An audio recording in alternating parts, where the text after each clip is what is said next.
Tammy থেকে এবার সোজা চারধামে, একদম ভোলে বাবার চরণে। আর এখানে কি কি দেখার আছে সেটা পজ করে একটু দেখে নিও। চার ধামের দর্শন এক জায়গাতেই হয়ে যাবে। প্রথমে এখানে জুতোটা খুলতে হবে, জুতোটা খুলে তারপর যেতে হবে।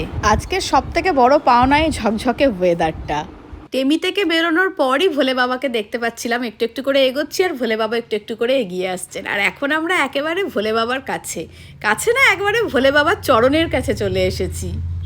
আর এখান থেকে উল্টো দিকের ভিউটা ঠিক এরকম, কি অপূর্ব সুন্দর লাগছে না? আর একটা জিনিস দেখাই চলো, এখান থেকে রাবাংলাও দেখা যাচ্ছে। রাবাংলার যে বুদ্ধ পার্ক রয়েছে, বুদ্ধদেবের যে মূর্তিটি রয়েছে, সেটা এখান থেকে ঠিক এরকম দেখতে লাগে। আমি অনেকটা জুম করে দেখাচ্ছি, তবে এখানেই আমাদের সিদ্ধান্ত হলো যে আমরা আর রাবাংলা যাচ্ছি না, আমরা এখানেই বেশ কিছুক্ষণ থাকবো, কারণ রাবাংলা গেলে সন্ধে লেগে যাবে। আমরা রাবাংলার দিকে যাচ্ছি না, আমরা চারধামে চারিদিক ঘুরবো ফিরবো।